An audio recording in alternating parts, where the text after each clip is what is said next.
미라클 모닝 애청자 여러분 안녕하십니까? 저는 이스라엘 성지 여행을 통해서 깨달은 바를 여러분에게 말씀을 드리면서 여러분들이 성경을 보다 더 쉽게 이해할 수 있도록 하려고 합니다. 갈릴리 호수를 갔었습니다. 말로만 들었던, 성경에서만 보았던 그곳은 예수님께서 계셨던 그 장소라고 생각하니 떨림이 있었습니다. 갈릴리 호수는 이스라엘에서 자연 경관이 가장 아름다운 곳으로 지금도 바나나, 목화, 오렌지, 올리브 등 갖가지 농산물이 풍부하게 재배되고 있습니다. 갈릴리 호수의 물은 전 이스라엘 땅의 음료수는 물론 농업 용수와 공업 용수까지 대부분 충당하는 생명선이 되고 있습니다. 갈릴리 호수에서 서식하는 물고기 중에 명물이 있죠. 바로 베드로의 고기라고 알려져 있는 바스로 이곳을 찾는 순례객들이나 여행객들이 자주 찾는 인기 별식으로 꼽힙니다. 저는 그냥 베드로의 물고기 요리라고 해서 먹어보았습니다마는 우리나라 팔당호의 붕어찜보다는 못하지만 그냥 먹을만 했습니다. 직접 보진 못했지만 호수 주변으로는 여러 개의 해변을 가지고 있어서 아름다운 갈릴리 해변에서 일광욕을 즐기는 사람들도 있다고 합니다. 이스라엘 북부에 위치한 갈릴리 호수는 남북으로 21km, 동서로 11km에 이르고 둘레가 53km, 면적은 166평방킬로미터에 이르는 호수입니다. 헬몬산으로부터 흘러든 물로 풍요로운 갈릴리 호수는 이스라엘 전역에서 식수로 사용되어지고 있습니다. 성경에서 갈릴리 호수를 여러 이름으로 불러지고 있습니다.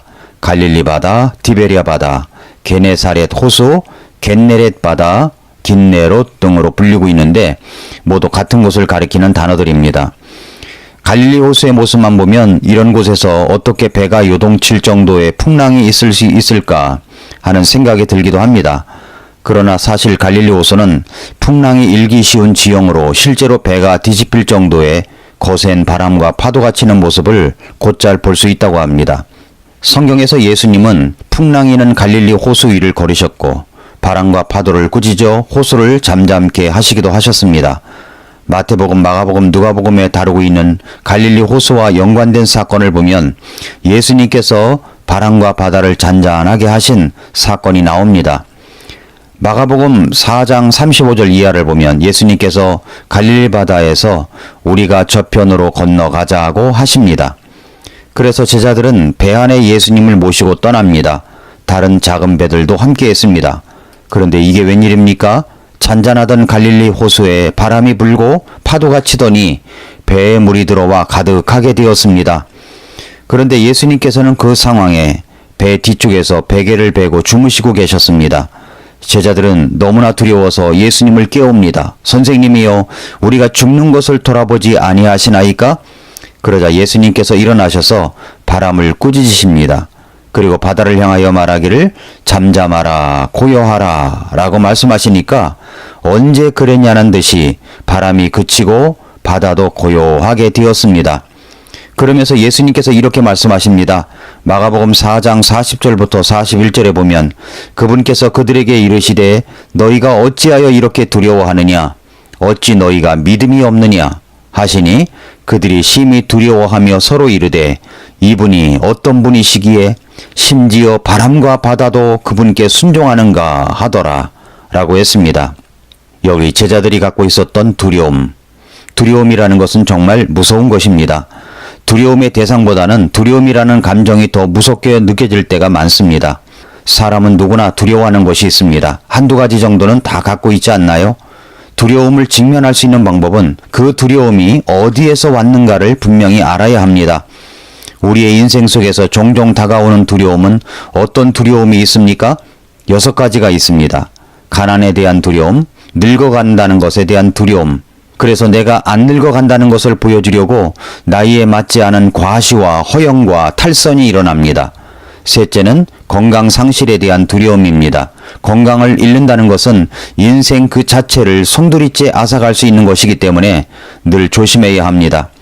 그런데 우리는 그 건강을 잃을까봐 찾아오는 두려움들이 있습니다. 넷째는 사랑 상실에 대한 두려움입니다. 어떤 사람은 남녀간의 교제를 하다가 갑자기 이별을 통보하는 경우가 있습니다. 그렇게 되는 것은 내가 상대방에게로부터 받는 사랑이 상실될까봐 하는 두려움이 일어나 먼저 상대방을 차버리는 경우가 생길 수 있습니다. 다섯째는 타인의 비판에 대한 두려움이 있습니다.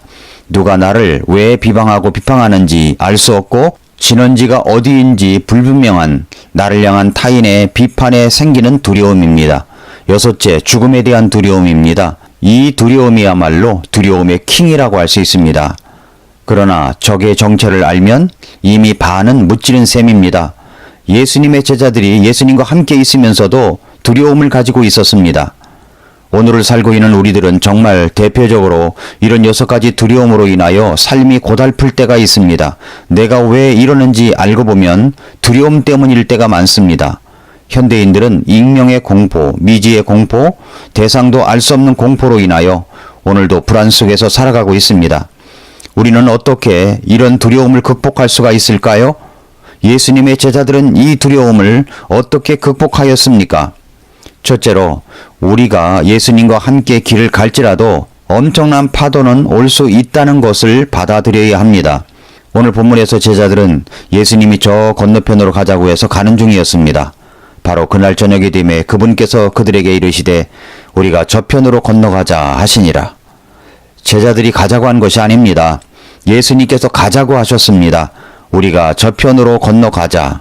그래서 예수님과 함께 배를 타고 가는 중입니다.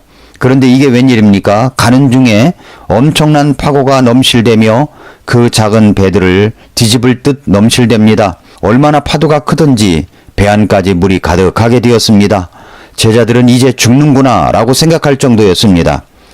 여기서 우리가 깨달아야 할 것은 예수님과 함께 어떤 길을 갈지라도 큰 파도는 일어날 수 있다는 것을 알아야 합니다. 우리는 예수님과 함께 가는데 왜 이런 파도 같은 고통이 일어나는가에 대하여 의아해 할 때가 있습니다. 내가 주님의 사역을 하고 헌신을 하고 봉사를 하는데도 때때로 큰 파도가 나에게 덮쳐 내 인생 안에 들어와 가득하게 될 정도가 될 때가 있습니다. 그때 드는 생각은 왜 예수님이 하자고 해서 하는데 이런 어려움이 찾아오는가 하는 생각을 가질 수 있습니다. 그러나 우리는 반대로 이렇게 생각해야 합니다. 예수님과 함께 배를 타고 갈지라도 큰 파도는 일어나 나를 덮칠 수 있다고 말입니다. 뜻밖의 풍랑으로 더 당황하고 불안해할 수 있습니다. 그런데 이러한 풍랑은 쉴 새 없이 내 인생에 넘실될 수 있습니다.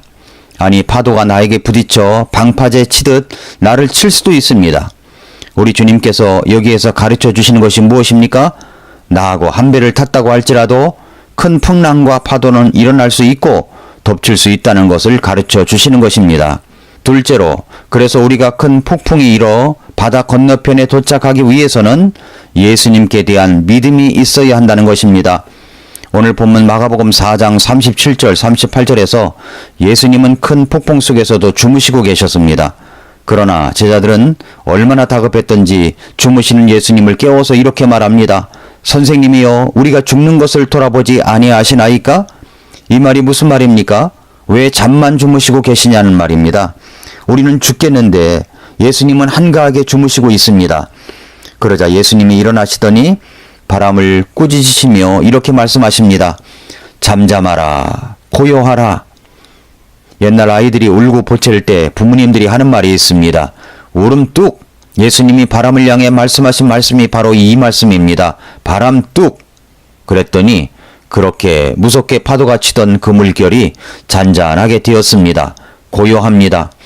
이렇게 한 방에 파도를 잠잠케 하시는 분이 함께 계시는데 왜 그렇게 주무시는 예수님을 깨웠는지 나중엔 후회할 때가 있지 않습니까? 우리는 저 건너편까지 가면서 예수님께 대한 믿음이 있어야 합니다. 셋째로, 우리는 이제 예수님이 어떤 분인가를 계속해서 깨달아야 합니다. 예수님은 땅에서도 바다에서도 하늘에서도 능력과 은혜를 베푸시는 놀라운 하나님이신 것을 깨달아야 합니다. 오그라든 선을 고치실 때 이분이야말로 어떤 것도 고칠 수 있는 분이라는 확신이 들었다면 자연도 다스리실 수 있는 분이라는 것을 확실하게 깨우쳐 알아야 하는 것입니다. 예수님과 나는 한 배를 타고 가는 중입니다. 그런데 배 안에 일어나는 모든 일에는 예수님이 함께 계시다는 것을 잊지 말아야 합니다. 예수님은 바람도 파도도 복종케 하실 수 있는 능력의 하나님이십니다. 바람도 파도도 꾸짖을 수 있는 것은 그것을 만드신 분이시기 때문입니다. 예수님은 하나님이십니다. 예수님은 창조주이십니다. 제자들은 이 모습을 보고 깨달았습니다. 41절에서 그들이 심히 두려워하며 서로 이르되 이분이 어떤 분이시기에 심지어 바람과 바다도 그분께 순종하는가 하더라. 큰 폭풍을 두려워하던 제자들은 이제 진정 예수님을 두려워하는 경외감이 생겼습니다. 그러면서 고백합니다. 이분이 어떤 분이시기에 심지어 바람과 바다도 그분께 순종하는가? 사랑하는 성도 여러분, 애청자 여러분, 이런 예수님이 나를 구원해 주셨습니다. 이런 예수님이 우리를 부르셔서 우리가 저편으로 건너가자고 하십니다. 우리가 탄 인생의 배 안에서 일어나는 모든 일에는 우리 주님이 함께 계십니다.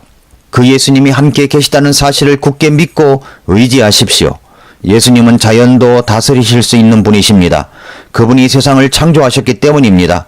우리가 가지고 있어야 할 것은 세상에 일어나는 일을 두려워하는 것이 아니라 예수님을 두려워할 줄 알아야 합니다. 그리고 그 예수님을 의지하는 굳건한 믿음을 가져야 합니다. 오늘도 그 예수님을 의지하고 믿는 믿음에 믿음을 더해가는 소중한 하루가 되시기를 바랍니다. 이제는 두려워하지 마십시오. 주 예수님을 믿고 의지하시기 바랍니다. 그러므로 오늘도 미라클 모닝입니다.